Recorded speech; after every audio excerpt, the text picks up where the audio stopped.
Reading হাসপাতাল অভিনব পদ্ধতিতে পড়তে না পারা দুর্বল শিক্ষার্থীদের ঝরঝরে করে পড়া শেখানো হয় এ হাসপাতালে।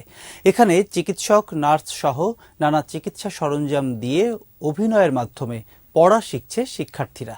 শ্রীমঙ্গলের অর্ধশতাধিক প্রাথমিক বিদ্যালয়ে রিডিং হাসপাতাল চালু করেছেন উপজেলা নির্বাহী কর্মকর্তা। মৌলভীবাজার প্রতিনিধি বিকুল চক্রবর্তীর রিপোর্ট, জানাচ্ছেন খুরশিদ আলম মুকুল।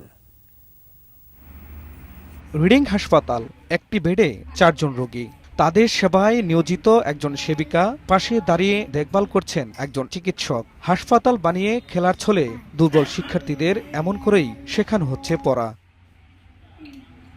বিদ্যালয়ের দুর্বল ও সবল শিক্ষার্থীদের লাল ও নীল দলে ভাগ করা হয়। শেখানোর পদ্ধতি হিসেবে রাখা হয়েছে রিডিং ও চেকিংয়ের ব্যবস্থা। চিকিৎসা সামগ্রী হিসেবে আছে স্বরবর্ণ, ব্যঞ্জনবর্ণ, ইংরেজি বর্ণমালা, বাংলা ও ইংরেজি শব্দের সমন্বয়ে লুডু। পর্যবেক্ষণ করেন একজন শিক্ষক, যিনি পরিচিত হাসপাতালের কনসালটেন্ট হিসেবে। দল এক দল করে এখানে এনে আমরা যাচাই করি এবং যারা ভালো পারে তাদেরকে আমরা সবুজ দলে নিয়ে যাই। লুডো খেলার মাধ্যমে ইংরেজি শেখা, লুডো খেলার মাধ্যমে খেলার ছলে বাচ্চাদের পড়ানো হয়। লুডো খেলার মাধ্যমে পড়া শেষ হলে চূড়ান্ত পর্যায়ে চেকিং রুমে নিয়ে পড়ানো হয় পত্রিকা। সেখানে সফল হতে পারলেই পাঠানো হয় বাড়িতে, অর্থাৎ হয়ে ওঠেন একজন পুরো দস্তুর ঝরঝরে পড়ুয়া শিক্ষার্থী।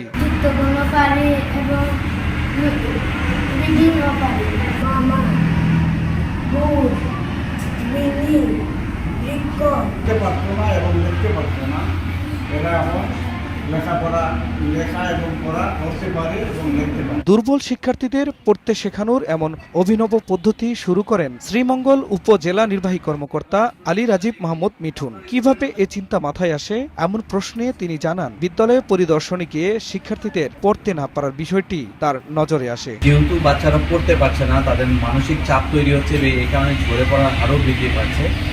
এই বিষয়টি থেকে বের হয়ে আসার জন্য আমরা খেলার ছলে পড়ার একটি সিস্টেম চালু করি আমাদের উপজেলায়। আমাদের অত্যন্ত কার্যকরী এবং ফলপ্রসূ। পর্যায়ক্রমে জেলার সব বিদ্যালয়ে শুরু করা হবে বলে জানান অতিরিক্ত জেলা প্রশাসক। আমরা অন্যান্য শিক্ষা প্রতিষ্ঠানগুলোকে আমরা উদ্বুদ্ধ করতে চাই যে এই কার্যক্রম প্রতিটা স্কুলে যাতে হয়। বর্তমানে শ্রীমঙ্গলের 138টি প্রাথমিক বিদ্যালয়ের 67টিতে চলছে এই কার্যক্রম।